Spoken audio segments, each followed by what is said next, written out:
everybody. Today we're doing a critical nursing shortage session. If I could have Suzie McDaniel, HR Director for Bay Area Hospital. Debora Lightcap, HR Director for CHI Nursing Medical. Jana, the Executive Director of the Oregon Center for Nursing. Jason Oso, the Dean of CTE for Umpqua Community College. Francisco Saldivar, the Dean of Instruction for Southwestern Oregon Community College. Mike Westby, the CEO of Westby-Associates. And Gretchen Koch, the Policy and Analyst for RN LPN Practice for the Oregon State Board of Nursing. And while everybody's coming up, can we just take a moment and get a show of hands? Who's from Coos County? Yes, a lot of kids. And Douglas? And Curry. Not a lot of Curry, but we still got a few. And so I'm going to leave the question slide up here for this. We're just having a discussion. We don't have any slides to show, so if anybody wants to throw some stuff up, please feel free while we're talking. I'll try this thing down. So, thank you all for being here first. Really appreciate you taking the time out of your day. I have some specific questions that I can direct people to start, and then I think we will definitely have some time for questions and maybe some other topics we can kind of hit as we go. So Jana, if you'd like to go first. Sure. Can you provide data on what the current shortage for nurses looks like in the state and where it's headed over the next 6 to 10 years? And also, what are some of the statewide challenges, demographic trends, and other factors OCN is seeing that are impacting Oregon's ability to produce enough nurses to meet demand? If you could remember. Would you like me to project? Because I can. Oh, okay. There you go. Thank you. Is it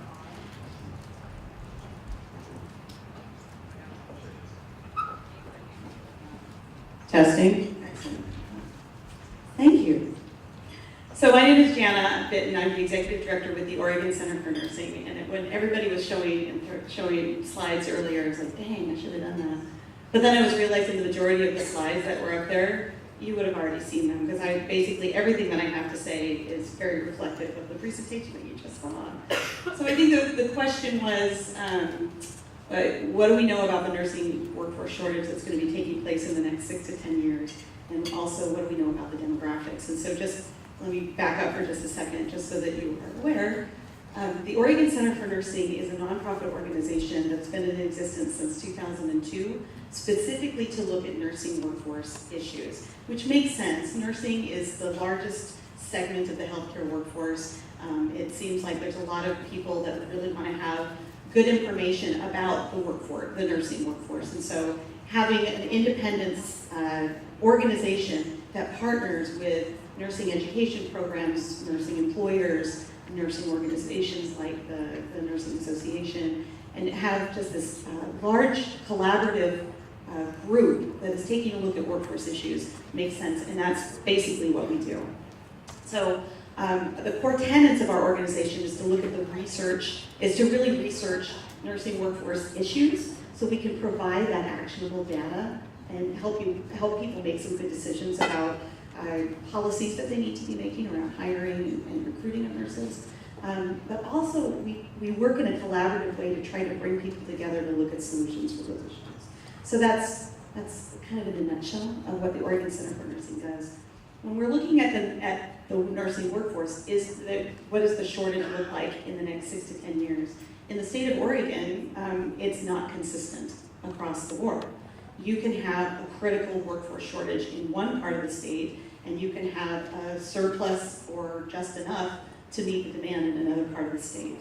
You can also have a critical shortage in one particular work setting, and you can have an oversupply in another setting. So rather than look at the whole idea of, it's so easy to look at shortages in terms of does the supply meet the demand, and do we have enough warm bodies to meet the openings that we have?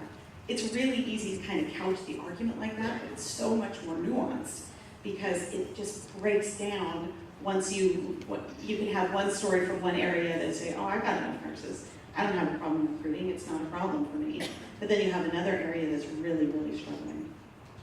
In 2006, we did a study about the demand, or 2016, excuse me, we looked at the demand for nursing professionals in the state, and what we did see is that overall, we need to increase our workforce, our nursing workforce by almost 2% every year. And that was from 2015 up to 2025 in order to be able to meet the demands that employers told us at the time that they were looking for. So there is a need to increase capacity, but there are a lot of things that are helping us be able to meet that capacity on a statewide level. I think the previous presentation talking about healthcare, the healthcare recruitment and retention and the trends that were happening, it's very similar with nursing. We know that the nursing programs that we have in the state are not graduating enough people to meet the demand and meet the need for nursing professionals in the state alone. If we have to rely on just our nursing programs, we're going to be short anywhere from 400 to 500 nurses per year to be able to meet the demand. Now, there is a huge influx of nurses that are coming from out of state that are being licensed to work in the state. We took a look at Board of Nursing data, and we were able to look at a 3-year period of time and saw that in a 3-year period of time, more than 14,000 nurses from out of state came to the state and became licensed to practice here. The thing that's interesting about that is a little more than 60% of those nurses that endorsed in here don't have a work address in Oregon, and they don't live in Oregon, and a large percentage of those have no intention of ever coming to Oregon. So what that is doing is that makes the argument for telemedicine, that makes the argument for travelers, and it's showing that we are filling in that gap of 400 to 500 nurses per year across the state. We're filling that in with alternative workforce solutions and workforce options. Now, if we really want to pursue the grow your own strategy, and we're looking at the higher education, and we're looking at we want nurses to actually be living and working in their communities, we also have to look at how we're supporting our nursing programs. And a lot of people come to me and they say, well, why don't we just expand the capacity of SWAC? Why doesn't SWAC just accept more students? I think that the problem there is twofold, and if you ask any nurse faculty, any nursing education person, they would tell you this. It's twofold. The number 2 problem is the lack of clinical placements and getting those the lack of those educational experiences like they were talking about for physicians. Same thing with registered nurses. That's the number 2 problem. But by and large, the number 1 problem is the challenge of recruiting and retaining nurse faculty. We right now are graduating about 1,500 new graduates every year from our nursing programs. And we are asking, people ask me all the time if we can expand that capacity. The answer is no, we're actually reducing the capacity. There are many programs across the state who have reduced their cohort size and are taking less students because they cannot get nurse faculty to actually be teaching the programs. So we have done some studies, and actually, I absolutely love that you did this, so thank you. You could have asked and I would have brought actual reports, but in your packets is the study that we did about why are nurse faculty leaving. By and large, the number 1 reason is the disparity in pay.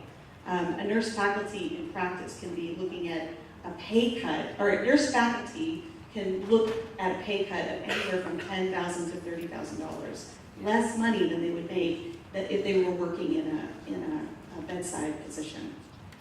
So they're going to be people will lose money in order to practice as a nurse faculty. They will also be required to have a lot more education. We want our faculty to be highly educated so that we can have highly educated nurses. But in order for them to get that education, they have to go get master's degrees in nursing or master's degrees in education, often doctorates or DNPs. That's a lot of money and that's a lot of investment on their time, and that a lot of times that's their own personal investment. Now we know that nurse faculty, they love their jobs for the most part. They love the students they work with, they love that particular field, they have a lot of job satisfaction, but despite the job satisfaction, they still will leave their positions because of the lack of pay. So the nurse faculty, did I hit everything? Said something about demographics, but I think we got it all. nurse faculty, that is a huge, huge issue, and I think that that's part of the reason why if you look in your packet, you see so much of our information that we put out there about nurse faculty.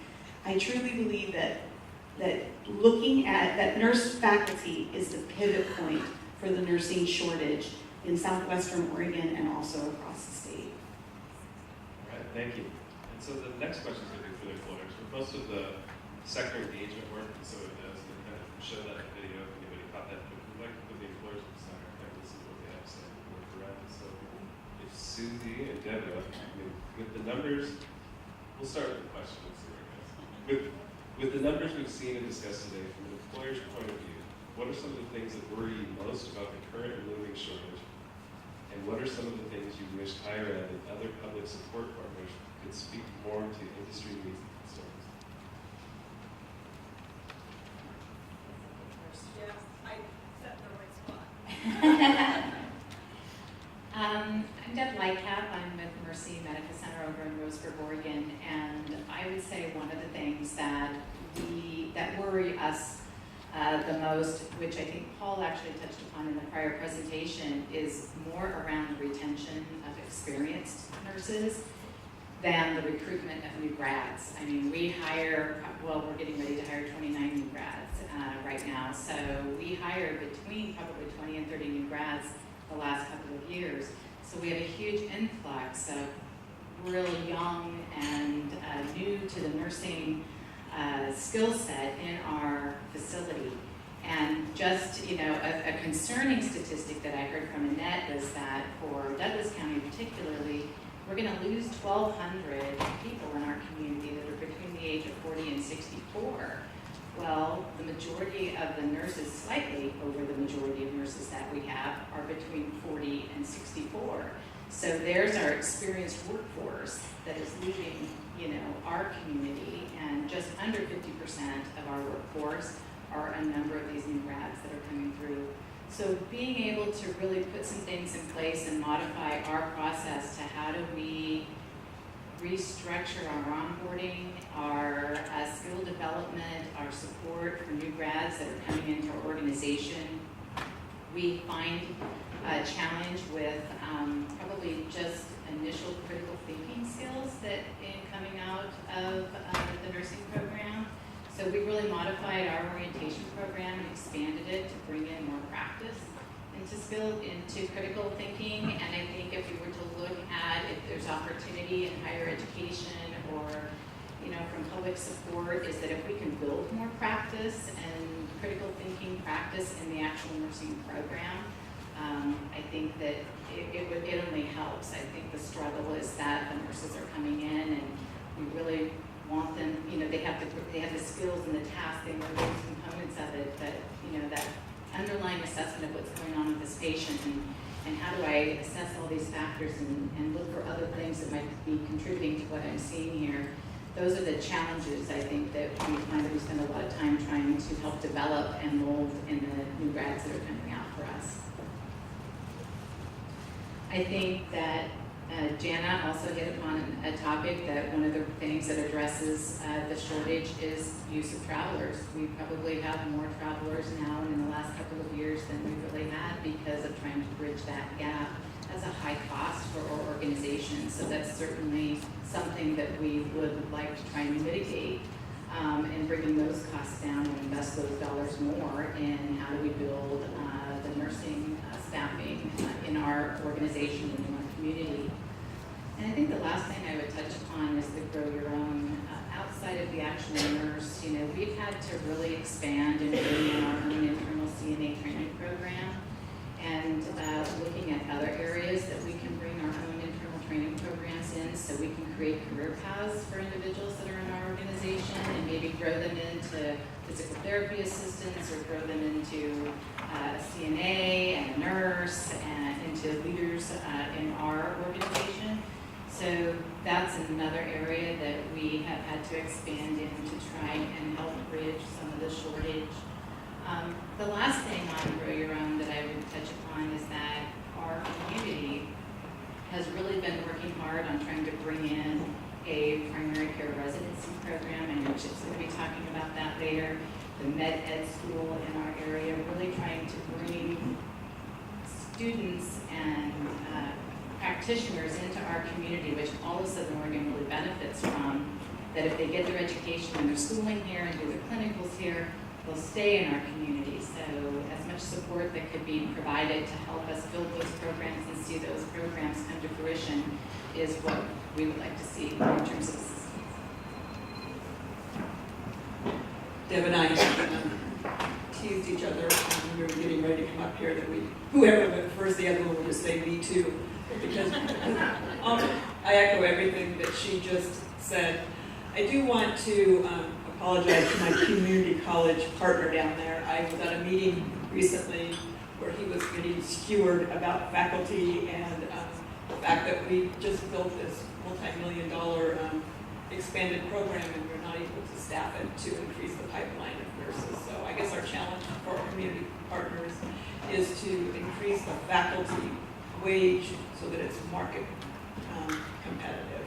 It's sad that the instructors at the college make less than our 2-year RNs that are serving on a day-to-day basis. So I think that's one of the things that we're looking for from our higher ed partners.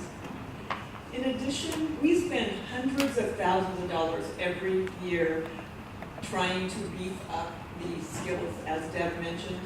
And we're happy to do what we want. We want to retain our new grads.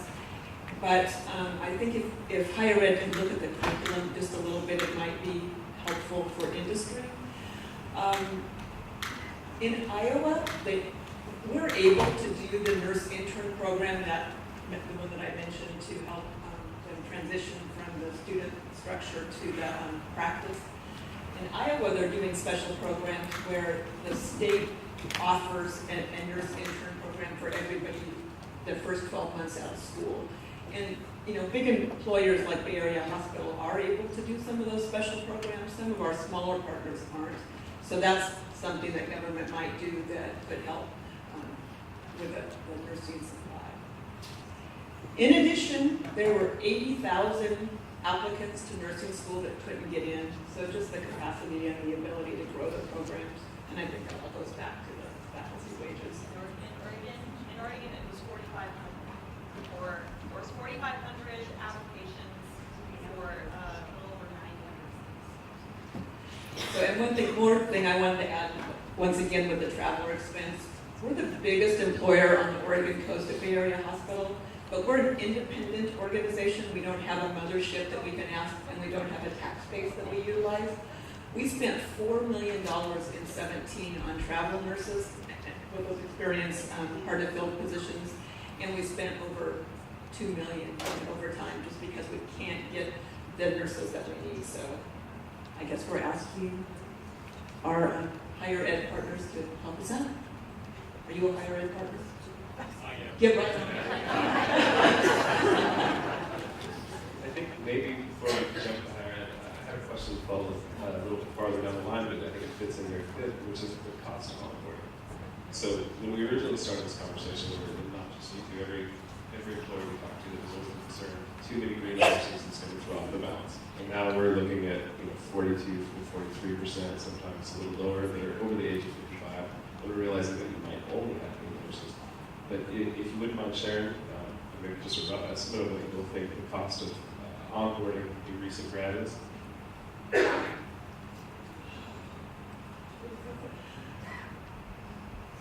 If not, I can tell you what we've seen in other places.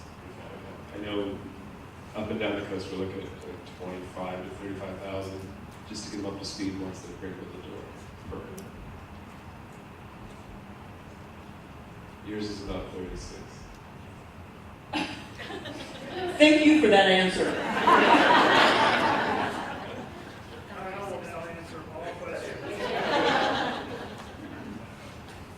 Yeah, we do a special program where when we bring the new grads on, they don't take a full patient load for, is it 3 months? And then we save them from floating for a while as well, and going in for agreeing to that. So, and thank you for that $36,000 a year. It is substantial. Well, I think that's something to take into consideration because it's one of the things that we can do this conversation between education and employers, there is another area that we can help them improve. Correct, and our onboarding costs are probably very similar and have only increased. When I first started, you only had new grads going into the medical floor unit or the med surg unit, and this year we have new grads going into our day surgery and our family birthplace and our critical care and our ER, and all of that expands the orientation and onboarding resources and support that they need. So our orientation is anywhere from probably 12 to 16 to 18 weeks. And it really could be longer for many of those areas, especially in our surgical services. I mean, it'll be up to a year, but some of that even needs to be longer just because of the diversity of the patient, the acuity of the patient, just the changes that we're finding in the patient care. So we have seen an increase not only in the expansion of where we bring new grads in, but the length of onboarding and orientation and support and preceptorship that we do offer them in the day. Thank you. I want to jump over to education. This would be a good chance. Unfortunately, usually when this conversation goes, it does sound like we're being excessively hard on the education side of the room. I think this would be a chance to kind of talk about some points. Maybe I'll start with a question, and then I think there's something that's come up in conversation with both of you that is, essentially the cost of running these programs and how hard it is to maintain these as a community college. So if that is something you can also touch on, then I'll give you the rest of the question. Talk about your college's nursing program. What is your current output in terms of yearly graduates? What could it be if you were at max capacity with faculty and taking into account new facilities that are either recently completed or soon to be built? And also, what is one thing you wish the public or employees would understand about your program that they may not know? Feel free to add anything else that you'd like. Do I get to ask for the right answers first? Whatever you'd like. So, I'm Jason Osa from Umpqua Community College. So output, our capacity right now, our max capacity is we intake 48 students every year. Of course, there's some attrition as they go through the program, but 48 years are maximum current output. We have 5 full-time faculty on staff, with part-timers as well. We could, with some, I think, somebody mentioned clinical placement being one of the choking points. With some creative clinical, I think we could look at possibly increasing that cohort by another 16. That would require some creativity on clinical placements to make sure that it's adequately preparing students and giving them the experience they need. The cost, just a quick analysis I did a few months ago, I'm probably upside down as far as cost to run the program compared to tuition coming in, about $400,000 a year. So, yeah. So there is a cost to it. I know some schools, I think, have taken that on by charging a differential programmatic fee to help offset the cost of running those programs. We have not done that. We're missing something. With the difficulty of recruiting, I just a few minutes ago, I got a text from a nursing director who I think was trying to calm me down because she was going to do this. But we just recently went through an advertisement looking for part-time faculty.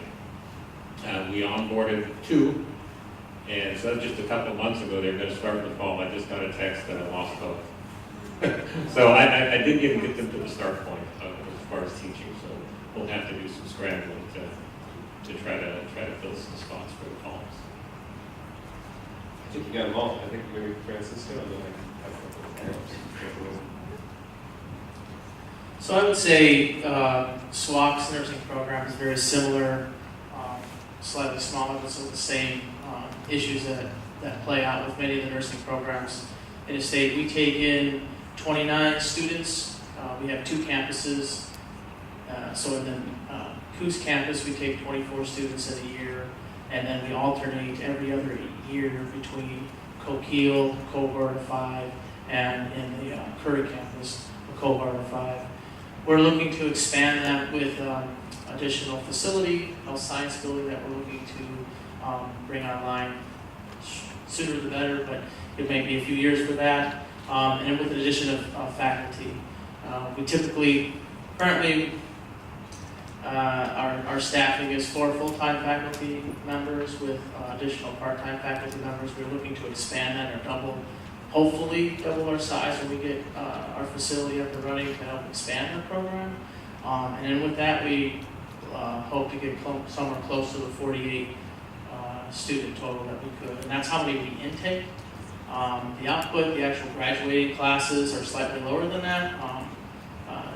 One of the things I wanted to, many of you know, but the public may not be aware of, nursing program is probably the most difficult 2-year program that exists in community colleges. Many of you are nurses, you've been through that program. It's super difficult to go through. It's a 3-year program, and we call it a 2-year degree, but it's really a 3-year program. They have a 1-year, what we call pre-nursing, where they take a lot of science courses, and then they use the grades that they have accumulated, their GPAs and some other factors that they have to bring a package in to apply for the nursing program. This last year at SWAC, there was over 120 applicants for our 29 seats available. We graduate anywhere between 25 and up to 29, but we're usually 1 or 2 students shy of a full graduating class that happens through attrition of the program. And in cost for programs, we at SWAC do have a student course fee, which is rather expensive. So students that come into the nursing program for the 2 years that once they get accepted, so they do their pre-nursing year, they're a regular, you can say like a transfer student. Once they get accepted in the nursing program, over the course of the 2 years, they'll pay an additional $9,000 in fees to help offset the cost of the program, which is the most expensive program that we have to operate at SWAC. And some of that is just the way the board nursing requires, and there's a limit of how many students you can have. So one faculty member in clinical settings or laboratory settings can have a maximum of 8 students. And no other program that we have in higher education at SWAC has that type of requirement. I can have 50 students in a business class, and I can only have 8 students per faculty member in a nursing lab or clinical course. So those are some of the obstacles that we have to talk about trying to expand. And of course, we would like to expand our nursing faculty, and that's a huge obstacle. So for us to get more students intake, we'd have to have more nursing faculty, either in the clinical setting and also in the SWAC itself at the college. And that's a huge obstacle for us to find. 1, someone who's willing to teach, and 2, willing to teach for such lower wages that they can make in the hospitals themselves. Thank you. If I could add something really quick, this is not unusual for other programs across the state. Some of the anecdotes that I hear all the time from other community colleges are really similar to what you have experienced, where they'll have an opening for like 1 full-time tenure track position, and they'll get 3 applications over a 6-week period of time. And the HR or talent acquisition or whatever you have, they'll say, well, that's not enough time. We're going to leave this open and see if we can attract some more people. So they leave it open, and those 3 applicants that they got in the meantime have gone on to someone else, and now all of a sudden they have nobody. And that just happens all the time with a lot of community colleges. They're just the pool of people who want to be nurse faculty that are prepared to do it today, it's just not very big. The thing I was going to add for you guys before we move on to Mike was, the more we talk about it, and I know that the basic allied healthcare certificate program is now available at all 3 counties, and it'll be covered a little more upstairs there. But it's driving high school students to be in this program. So you have more students that are interested in the capacity issue.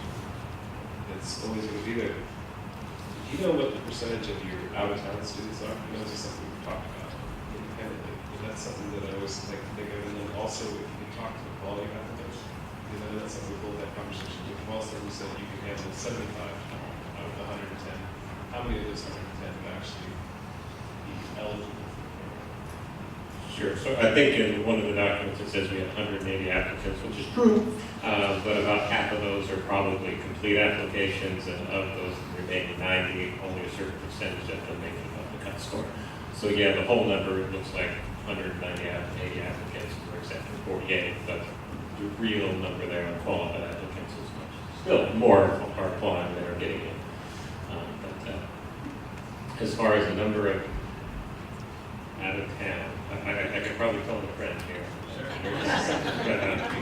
But, we do reserve a certain chunk for in district, and then once we get beyond that, then we, I don't think that usually for us, I mean, especially from the outside, because when we first approached this, it was very much like, well, just to increase capacity. And then it was, how do we limit it to area kids and grow your own program? We're giving up some of our 24 or 40 spots to so that corporate program. What is that doing for our area? It does make it harder to, I would say, solicit outside funds from local partners. and even for us, like we actually looked at increasing by 16.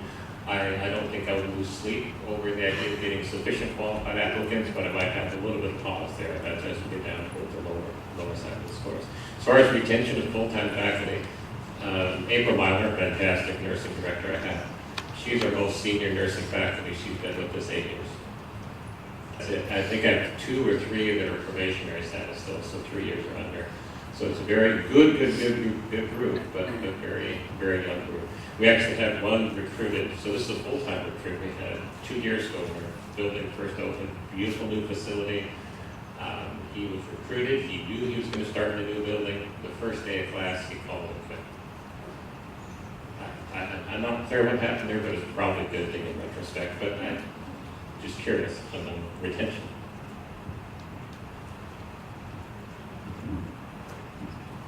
So, our numbers are talking to the 120. We take in 120 students, so that's the applications. I would say 50 or 60 of them are actually go through the process that go through their complete packages, and they're scored by points. And so we do a grade point average, and there's points for other factors, points for the type of courses they take, extra points for if they went through our local high school program, which is called Backpack. If you're familiar, one of the groups talked about working with the K-12. In our current ESD, we have many high schools that offer a set series of programs to prepare for healthcare industry, healthcare careers, and so medical terminology, body structure and functions, and those all help prepare high school students to enter in to take A&P, chemistry, other college courses for healthcare programs. So students that complete those programs get extra points, and that's how we have, we kind of, I don't say favor, but there's definitely an advantage for local students to come through our programs. But we do at SWAC do have a number of out-of-state or non-local applicants. The nursing program is highly competitive around the country, and so it's not uncommon for us to have 10 to 20% of our nursing students to be from out of state. We have housing at SWAC, so that's another attractive benefit for students that want to come out of state. So we do a lot of recruiting out of district, and so part of that is through our nursing program as well. Thank you.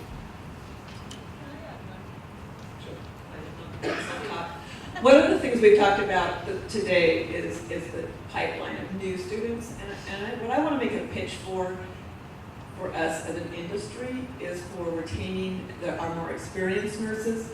We have spent $100,000 on travelers in our emergency department, and much of that, I think, is related to the burnout associated with workplace violence and the lack of mental health providers that are able to help out in that area. So if we could keep those 30% that have left because of burnout in those areas, we wouldn't be having some of these conversations, I think. So workplace violence is huge in our industry. We have all other industries combined almost make what we experience in a year. So I think it's a real problem, and I know that we have some of our governmental agencies in the room, and I just think it's something that we really need to look at. Gretchen, is there anything that you would just give you the floor for a few minutes. I don't have prepared questions, but That's fine. I feel like there's only one microphone this time. Great, thank you. Just some general observations. I know with curriculum and for nursing education, as well as leasing the licensure in Oregon, we do have the curriculum standards put through our Division 21 rules. And when the nurse goes through the education process, graduating as the other is a generalist, if you look at demographics of where nurses are working compared to the 80s to today, when I got my license, yes, it was a hospital. Right now, it's 55% are going into hospital practice. That means the other 45% are not. So I think that speaks to the person graduating with the broad skills and critical thinking that can be applied in any practice setting. So I don't know that specific competencies to strict hospital practice are it for everybody. There is some ownership for the employer to onboard the licensees coming in to get the skills needed, be it the hospital, the school setting, long-term care, community nursing, ambulatory care settings. That whole continuum of practice, I think, is critical that everybody has to contribute to. So that's all I would like to add. Thank you. Mike, you summarized the project that you were working with SOWIB on, and where are you at in the process of whatever the remaining steps? Is there anything that needs to happen before the project can be operationalized? All right, thanks. So I think you know all of the fine organizations that are up here. You would not know ours. So I think it's important before I answer Kyle's question to just talk a very brief moment about who we are. So Westby Associates is a strategic consulting firm that works primarily in the nonprofit world, but also in the corporate world as well as public agency world. And we work, our primary goal is to come alongside organizations, help them think and act more strategically so that they can make a bigger, broader strategic impact so that they're more worthy of strategic investment. We find that that's a spiraling upward.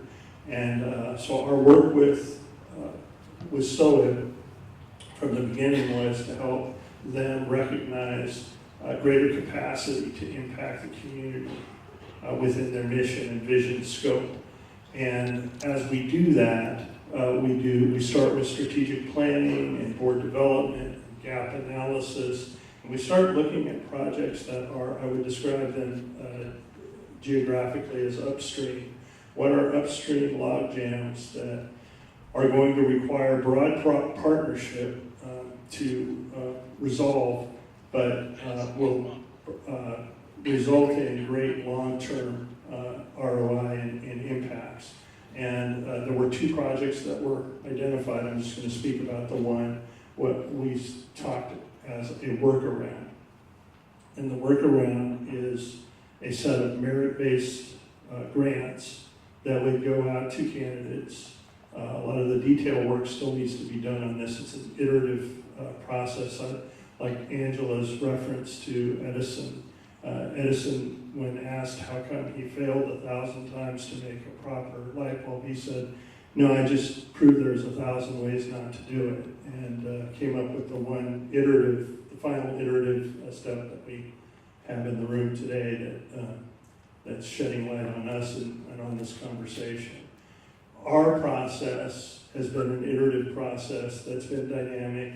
We have identified about a dozen community leader partners, some of them in the room today. And we believe that we have this in concept, and a strong refined concept, this workaround, this set of merit-based grants. We have identified 10 potential funders for this. It is a 3 to 5 year temporal funding model, while a long-term legislative-based solution can be worked out. One of the problems with legislative solutions is that they last longer than the election cycle. Nothing ever gets done. So one of the things that we injected or interjected into this thinking in the process early on is we need two solutions, one short-based, one long-based, one long-based strategic. The long-based is important because nobody's interested in a Band-Aid, so the short-term solution is not sustainable.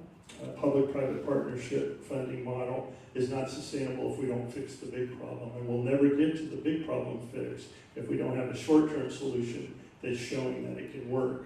So where we are status-wise is We're in the grant proposal development phase, so I think we're finalizing several grants that are going to go out, and within this calendar year and within a full calendar year from this date, we should have identified our introductory funders.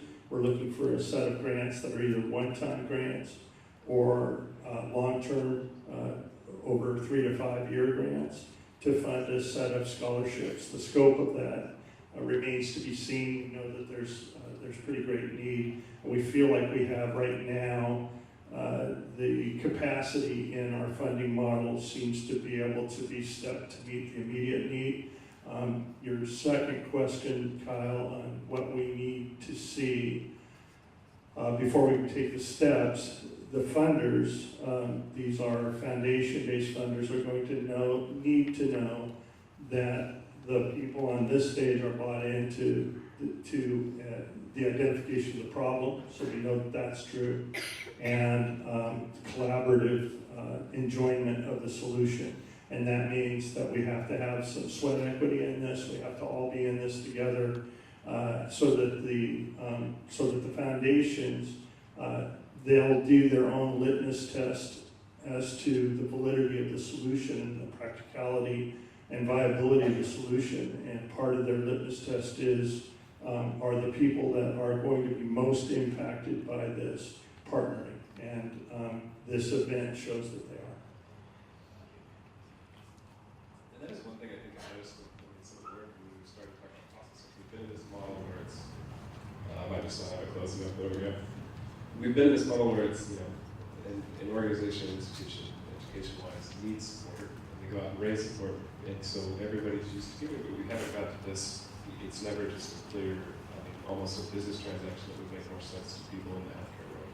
If someone came to, Debora or Suzie and said for X amount of dollars, for $200 grand right now, we could do clinicals and ER, and it would be doable, then I think that would be almost easier to process. Like, that's the shortage, to be able to have the staff and to make things. And so and this could just be fine beyond, but we invest in buildings, and we invest in these long-term ideas, but it's like clean cut, it's all part. Here's what you need. You're going to need some people in this section. This is what it would cost for the community college to go that route, and almost where it's more targeted, but also associated with price tags. So if you do get into a public partner, private partnership, or more of a support model that we're looking at, it's easier to digest, not just it's additional funds to support. Yeah, I think at the heart, if I understand the question at its most strategic level, you're talking about a dichotomy of two styles of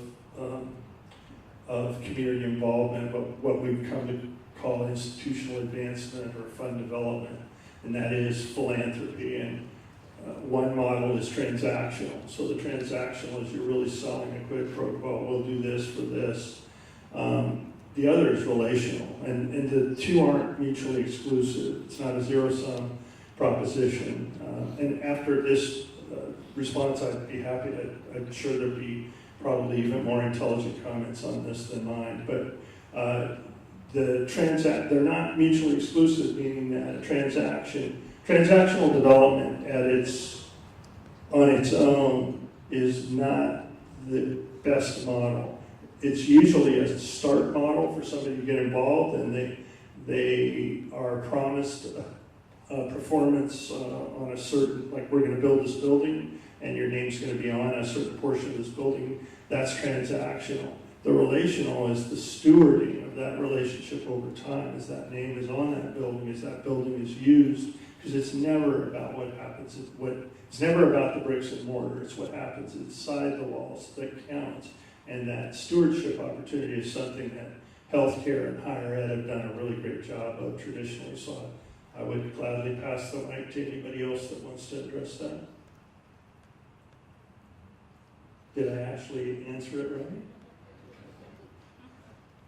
Well, do we want to move on to audience questions? All right. First one up there, what can community partners do to help with this issue? I'm going to yield my time back to somebody.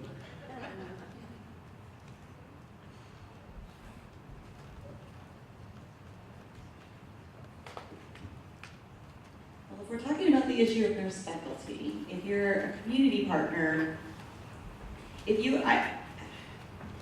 in my experience, it feels like the argument and the lack of nurse faculty has been around for a very long time.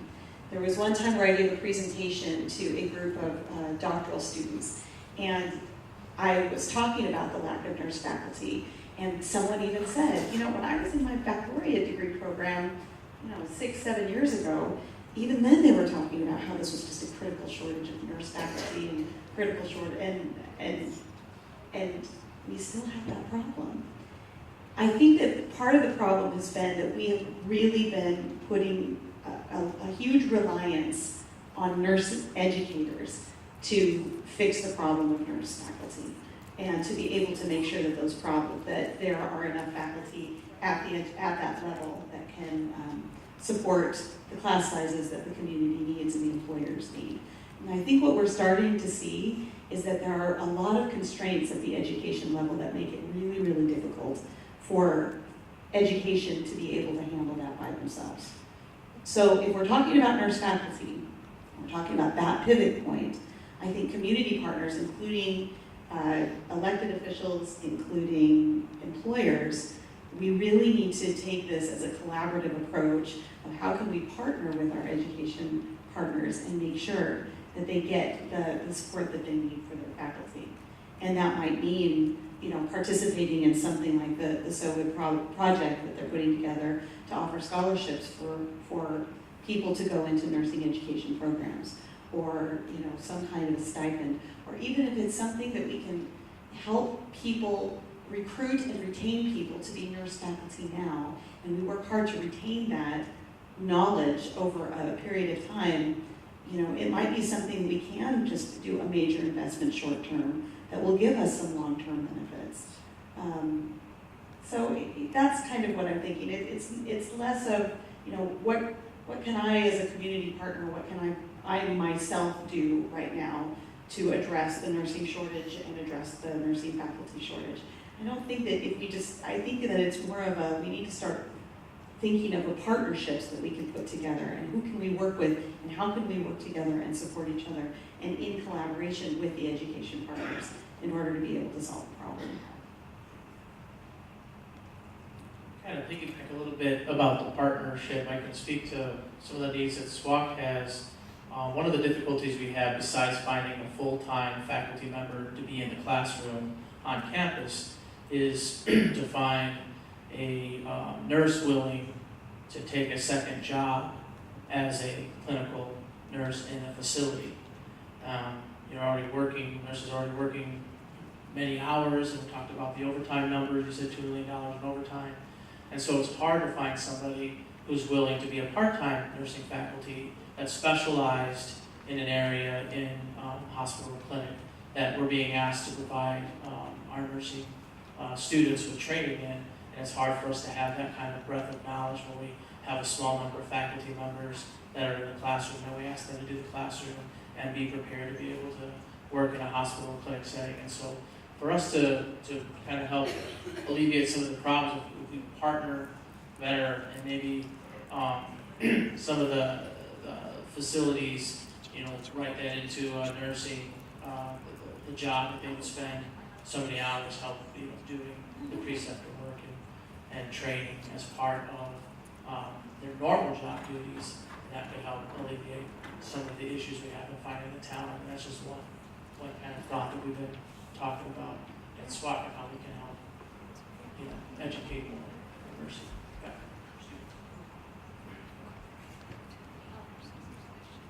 So maybe a provocative thought, and maybe it's not politically correct, but I was at one of our meetings hosted by Kyle, and the discussion revolved around salaries and how can we help. And my understanding was that your unions were resistant to us paying nursing instructors more than others. Does that continue to be a problem from the community perspective? I can speak to SWAC. We do have our faculty on a collective bargaining agreement. I wouldn't classify as reluctant to do that. I just think that there's some difficulties in the contract being a collective bargaining, they're all faculty members. So the institution as a whole cannot pay one group more than another group at this time. Those are things that the two groups, administration and the faculty federation, will work on, trying to see if there's a way we can be common ground for that to expand the opportunities for their contract. But I wouldn't say that they are the obstacle in keeping that from happening. Some of it is just the dollars and cents. We talked about these programs being upside down, both of our two leaders here in for the community. And that's the nature of it as well. I mean, we all have budgets that we have to contend with, and so that's a factor as well. Faculty wage issues for every school. It's a statewide. Maybe that's a Janet question, but What's a big question? where the nursing faculty would make the same rate as other faculty in all community colleges. I mean, is there any community colleges that have a different pay rate for nursing faculty outside of the normal step system? Yeah, well, normally they have the normal step system, but instead of bringing a new faculty person in at the bottom, they'll bump them up a step or two higher. So it's not necessarily, with the collective bargaining agreements, it's not necessarily that we're gonna pay all of the faculty according to this tiered system and then nursing completely different. They work within the same contract. It's just they'll take the nurse faculty based on the challenges about recruitment and retention, and they will start them at a higher tier. I know that Rowe Community College just recently did this, and they're a really good example of that happening. Sure. And I think maybe it seems like sometimes those steps, you run out of tiers. Well, I think that generally, this is, now we're getting into this philosophical question about how much we value education over practice, right? Because I think a lot of educators are underpaid, not just healthcare educators, a lot of educators are underpaid. And so, yeah, you run out of tiers. It's really possible at a community college for you to get to the highest tier of what someone can get paid, and that still doesn't even touch what that same person could work as a nurse in practice. I mean, the starting wage, I think it's the median wage for a nurse in the state is around $82,000 a year, and nurse faculty, they're not making that much. That's not it, and that's the median wage for a registered nurse who may only have an associate's degree or a baccalaureate degree. When you're talking about nurse faculty, you're talking about nurse faculty that need to have a master's or a doctorate or the doctorate of nursing practice. Those level of degrees, which is a much, much higher price point of what the investment needs to be, and they're going to be making significantly less than the students that they're teaching. No, there's no one here. There's no one. Yeah, to it is, from a business perspective, yes, we pay what the market is requiring to bring in talent. But within the higher educational system, we have, history professors and all the way up to, MBA required business faculty, nursing faculty, advanced manufacturing faculty, all these sectors. And so in a collective bargaining agreement, they're working as a group to work on a wage collectively as teachers or faculty members, not specifically to their career that they may have. To put it in perspective, we talked about the median wage, the highest step at our pay scale at SWAC is not close to the median wage. And so a faculty member that potentially is a teacher at SWAC for 19 years, regardless of what field they teach at, will be less than what that median wage was at. But if you go back to the presentation this morning, there's extrinsic and intrinsic motivators, right? Like I said, we know that job satisfaction among nurse faculty is really high. They do want to make more money. They absolutely do want to make. I don't want this to be a doom and gloom story about nurse faculty. It is not a complete doom and gloom story. There are nurse faculty that just adore their jobs, and they've done it forever. They just wish that they would make more money doing it. I'll do a pitch, because we're looking for a nursing faculty now. Just so you know, you can trade some of that wage with more of a less 8 to 3 or 4 and summers off, right? So that's a huge incentive that we can offer. That's not monetary, but if you enjoy 4 months off in the year to do what you would like, please come talk to me and we'll help you get on that track. Maybe that's just what you need to know, because every time I hear it, you almost have me. So maybe jump into the next one. What is one action item that we can implement today? I can implement the summers off if you want to come. That can be done today for sure.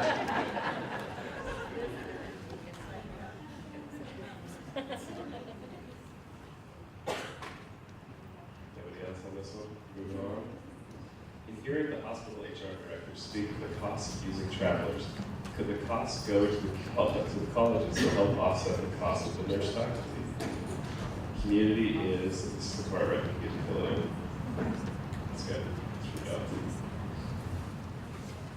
Well, I think that the answer would be sure, yes, let's talk about that. I think when one of the questions is about what can we do, what can community members do to assist in the program, part of it is how can we leverage our resources that we have. You know, we would much rather be investing dollars back into our local community and the care providers in our community than investing in transient care that comes through our community, because that's really what travelers are. But travelers meet an immediate need, and in a healthcare environment, you're going to have some immediate need. It is our absolutely last-ditch option we ever want to really explore is bringing travelers in, because of just the impact it has in the unit dynamic and the care that's given. But that's just the environment that we're in with the way the workforce is today. In fact, we're even struggling finding travelers who can come. And what's even crazier is that we've actually had to look for travelers for a lab assistant, a CNA, things that are, it seems crazy that we would need to actually look outside of our own community for skill sets in that area for some form of an immediate gap that we have. But if there's ways that we can redirect those dollars back into our community, I think we're very open to having a conversation with community members of how do we leverage our resources so that we can establish the workforce that we really need to work in our community. I would agree.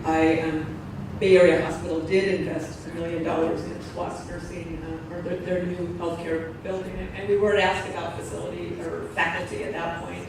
I think that conversation is changing.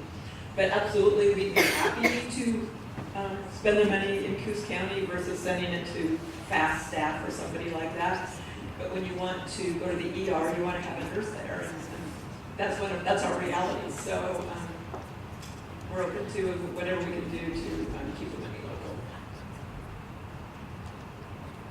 Next one's along kind of the same line. Instead of fighting the trend towards traveling nurses, why not create a new kind of traveling nurse corps on your terms to attract young nurses?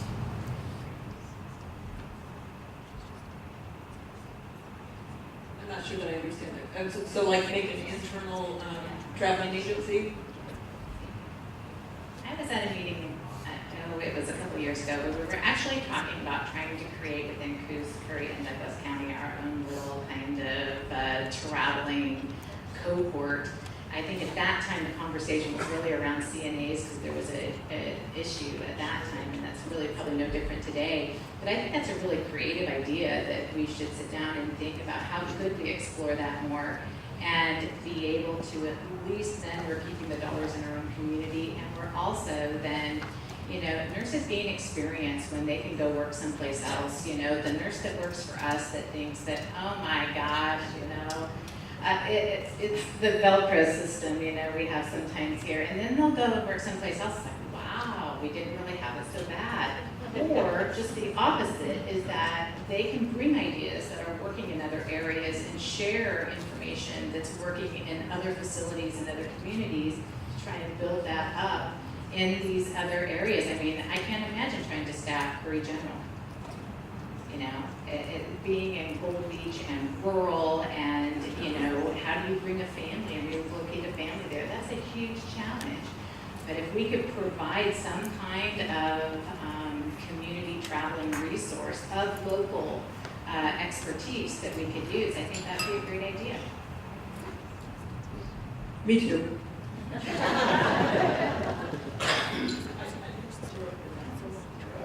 flying through.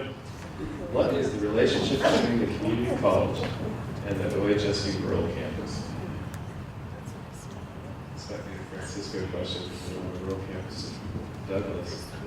But it might also be a time we could maybe follow up a little bit. We haven't touched BSN, I know Susie's here, but that's something that was on my list of questions that we haven't really got to. But I'm not 100% aware of what that relationship is. I do know that students that go through the nursing program get put into or automatically registered into the program. Yeah, dual enrollment, right, that's right. And outside of that. So the dual enrollment of which he speaks, and Susan, I know you can fill in anything that I miss. This is part of the Oregon Consortium of Nursing Education, which is a pretty innovative program that was started about 15 years ago, where at 11 community colleges across the state, students that are enrolled in the nursing program at that community college will have the same curriculum as if they were at OHSU for a baccalaureate level. And as soon as they graduate from that associate degree, while they're there, they're also co-enrolled with OHSU. So once they graduate with an associate degree, they can do an RN to BSN one more year, and then they will get a baccalaureate degree, and they can do it in place. So again, back to the grow your own, that in this way, you have the opportunity for nurses to be able to pursue higher education and get that baccalaureate level education without having to go to Portland or go to a larger community or leaving the small community. They can do it at the community colleges. And SWAC, I know UCC is, and SWAC are both members of that consortium. So it's an opportunity for nursing students to be able to go on and get a baccalaureate degree education in place. All right. And if you'd like to get into the baccalaureate argument, we can talk about that. I don't know if there's time. Let's finish the last one on the list. Because it is one I enjoy. I mean, everybody wants to have people to have BSN, but at the same time, it's not as well as people are to have nurses. So it's pretty hard to tie those two together. Let's take a stab at this next one. We can circle back. What is the employer community college support for AD graduates with DS degrees?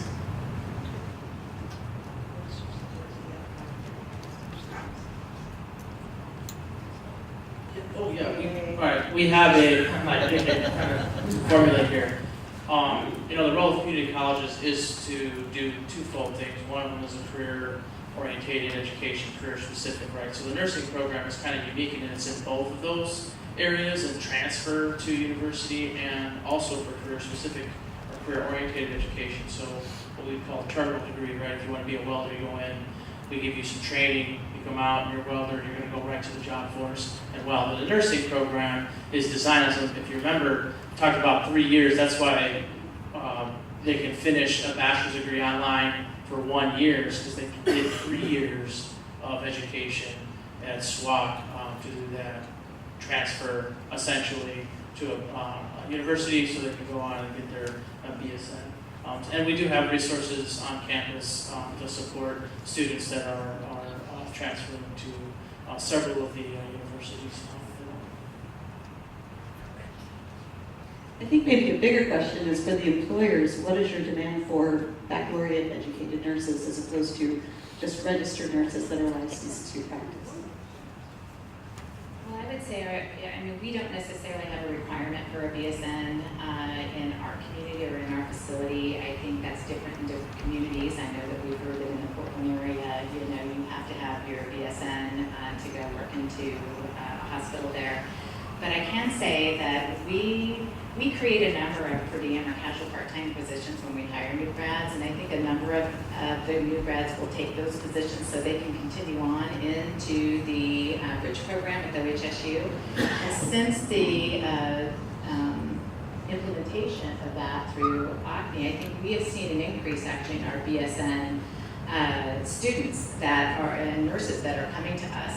Our numbers were probably under 10% before the program. I think the last I run were just under 30%. I think we're about 27%, somewhere around there, of BSN educated nurses.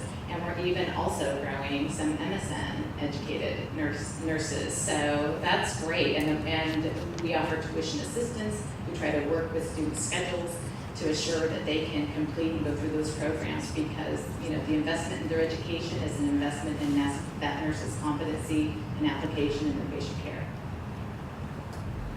Me too. Sorry, I'm gonna go first. What she said, you have premium wages when you have a BSN or a certification. There are studies out there that show that patient outcomes are better with a higher percentage of BSNs. We don't have that requirement right now, but we do assist individuals to get that degree and to reward them when they have obtained it. Thank you. I have a question out there. Does anybody have a good idea of is there a hiring bonus right now for nursing? Are we back into kind of a bonus structure environment? Yes, I was going to mention how we all pooch from each other and what an unsustainable model that is. But yeah, we have signing bonuses from $2,000 to $10,000. Is that correct, guys? We've had the conversation around sign-on bonuses. At this point in time, we're not offering any kind of sign-on bonus, but it does come up in terms of trying to attract and retain, especially for night shift nurses that we have. It's always a catch-22 though. The bonus may get them there, but we really need them to stay and to be reinvested. So I think our philosophy is really to go back and pay attention to our retention and to find out why our nurses are leaving, why our staff in general are leaving. And I don't know if many employers out there, but we saw a couple of years ago, we saw huge shifts in our first year turnover go through the roof. And numbers that I saw, statistics in healthcare and nursing, is that it wasn't unreasonable for first year turnover to be, in the 30%. That's a huge loss of money that's coming in and investing in that new workforce that's just going out the door. So our last year and our continued focus is really trying to slow that turnover rate down, build up our retention, build up our engagement so that we can actually retain the experienced nurses that are in our organization. In fact, the last time we renegotiated our collective bargaining agreement, we borrowed from Bay Area a retirement transition program, and it's something that we really want to be able to expand upon throughout the rest of our house. And that's an ability to create opportunities for those that really have the skills and experience and may want to transition out of that, 12-hour shift or, that 40-hour work week, and a way that they can transfer that knowledge. We can keep them engaged with our organization and help bridge that transfer. So it's certainly something that we're exploring, but it's really towards trying to slow that turnover rate down so that we can keep that experience here. Shall I say me too one more time? Bonuses are a double-edged sword for sure, but we, as I mentioned, have some huge overtime rate. We're just trying to beef up the nursing so we can be consistent and compliant with the Oregon nurse staffing rules and others. So there's a lot of reasons to do it and a lot of reasons not to do it. We've just chosen at this point to have some sign-on bonuses. We are trying to retain by offering the same kind of education loan forgiveness to in-house people that we are offering to newbies to come in. So we're trying to co-offerings that way. Yeah, just a couple minutes left. If anybody, Gretchen, anything anybody would like to say?